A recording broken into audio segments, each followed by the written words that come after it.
Should you invest or pay off debt? This is a question many of us are faced with at one time or another. Why would you pay off debt when you could put that money to work to earn more money than the debt is costing? Is it better to use extra money to eliminate or at least pay down debt you've accumulated, or is it better to invest that money so it grows and provides exponential returns for your future? The fact is, either can make sense, but you might be surprised at the difference this simple decision will make. In some cases, these choices could mean the difference of hundreds of thousands or even millions of dollars in the future. Let's take a look at the advantages and disadvantages of both options so you can make the right choice that could mean the difference of being completely broke or financially free. My name is Chris, and I help teach people about money, personal finance, and investing. If you're interested in improving your financial future, make sure to subscribe to the channel and hit the like button if this video is helpful. Before deciding to pay off debt or invest, you must first make sure you've established a financial foundation. This primarily includes setting aside a sufficient amount of money in an emergency fund that's strictly reserved for surprise expenses. Without having money set aside, it's pointless to either pay off debt or invest because one financial emergency could set you back to square one. When you have no cash saved and your car requires a major repair, you'd be forced to either withdraw it from your investments or go into debt to fund it. Saving 3 to 6 months of expenses is a responsible amount to aim for before moving forward. Perhaps the best part about reducing debt and becoming debt-free is the extra room you'll have in your budget. When you have various payments for debts being withdrawn from your account, it can be hard to pay yourself. The more payments you have, the more likely it is that you're living paycheck to paycheck, barely scraping by. When this happens, it feels like you're going to work every day to strictly pay bills, not making any financial progress. While the balance of your loan might be slowly going down, a large percentage of those payments is paid to the lender in the form of interest. Once all loans have been repaid, it will feel like you've received a large raise, as a much larger percentage of your paycheck is yours to keep. Being free of debt makes it so much easier to increase your retirement contributions so you can potentially retire at a much younger age. Alternatively, many choose to invest their extra cash before becoming entirely debt-free. The reason for this is that the interest earned from investments could far exceed the interest rate of the debts, allowing them to make large profits. Does it really make sense to pay off debt at a 5% interest rate when you could earn 10% or more on your investments? Becoming debt-free and waiting to invest could take many years, causing you to lose out on large amounts of compound interest that would snowball your wealth to a new level. The biggest factor when it comes to deciding to aggressively pay down debt or invest extra money is risk. When you pay down loans, you're essentially earning a guaranteed return. If a credit card company is charging you 30% interest and you pay off that debt, that's the equivalent of earning a 30% return on your money with zero risk. Investing always involves some amount of risk. Is it possible to earn a 10% return or more by investing in the S&P 500?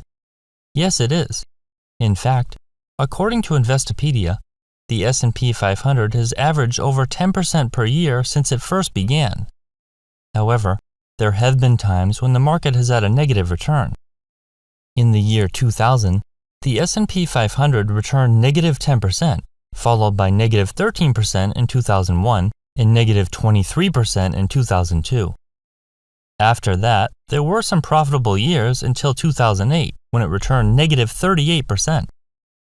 Over the long term, the odds are in your favor that you're going to make a profit, but returns aren't guaranteed, and it's important to remember this when executing your financial plan. Take a look at this simple, real-life example of paying down debt versus investing money in the stock market. Let's say you have a $350,000 mortgage on a 30-year term. The interest rate is a reasonable 4%, giving you a monthly payment of $1,671. You're making decent money at work and have an extra $1,000 in your budget that you're either going to use to pay down this mortgage or put towards investments. However, you're not sure which is likely to put you in a better place by the end of the 30-year loan period. Scenario 1. Paying down the mortgage. Paying an extra $1,000 per month towards the principal will have you debt-free in 14 years and 5 months, instead of having that mortgage linger for 3 full decades. This means you'll only pay $110,799 in interest over the life of the loan. Then, for the remaining time, you invest not only the extra $1,000 per month, you also invest the amount of the mortgage payment that you were paying previously, totaling $2,671 per month. Investing $2,671 per month for 15 years, 7 months, the remainder of 30 years, will total $1,203,916. Subtracting this total amount you now have invested from the interest you paid of $110,799 leaves you with a total of $1,093,117 at the end of the 30-year period.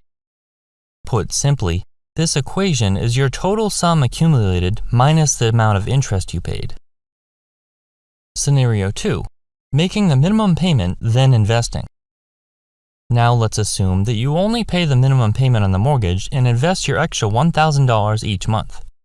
By only paying the minimum payment, you'll have paid a whopping $251,544 in interest over 30 years, much more than in the first scenario. But by investing $1,000 per month into the S&P 500, assuming an average return of 10%, that will have grown to $2,171,000 after 30 years. Your total invested of $2,171,000 minus $251,544 in interest leaves you with $1,919,456. The total in Scenario 2 minus the total in Scenario 1 equals a difference of $826,339. This means by investing your extra $1,000 per month in the S&P 500 instead of paying down the mortgage, you'd have over $800,000 more at the end of a 30-year period due to how your money will compound over many years. That's an amount that could make the difference of being able to retire or needing to work for many more years. Of course, this doesn't consider the risk of investing in the stock market, and it assumes an average return, which is reasonable over a long period of time. One of the main factors in your favor with a 30-year mortgage is inflation. The mortgage payment remains the same dollar amount for the life of the loan, but the dollar loses its value over time. This means that you're able to pay back your loan with dollars that are worth less than they were previously. If inflation averages 4%, the dollar halves its value about every 18 years. Simply put, after about 18 years, your mortgage payment is only half as much as it was when you took it out. While you're paying back debt with a dollar that's worth less than it was previously, you can also invest in assets that keep pace and exceed the rate of inflation, giving you the best of both worlds. A mortgage is a more extreme example when it comes to deciding to pay off debt or invest, and there are 2 reasons for this. The first is that a mortgage is typically a very low interest loan, perhaps the lowest available. With the average mortgage rate in 2021 of around 3% and currently near 5%, that's very close to the rate of inflation, meaning you're borrowing money for basically nothing. For this reason, mortgages are actually desirable for some investors. Second is that mortgages are long-term loans, usually stretching 3 decades. When a loan term is this long, the difference between deciding to pay down the loan or invest extra money is much more significant and something to closely analyze. When it comes to deciding whether or not to pay down debt, there are a few things to consider because it's not cut and dry like one would initially think. Cash flow is obviously a huge benefit that can free up your budget, which is especially important for older investors. When getting ready to retire, cash flow is your number one concern, not which strategy is going to return you more money in 30 years. Risk is also an important consideration, and it's critical to understand this when deciding on a strategy. Generally, paying down high-interest loans and using low-interest ones will return the most profit over the long term. Also consider doing both, using extra income to gradually pay down debt and invest simultaneously. While people have strong opinions when it comes to this topic, the numbers depict each scenario accurately, and it's your job to assess the risk and reward. In order to decide what's best for you, consider all of the pros and cons of both options.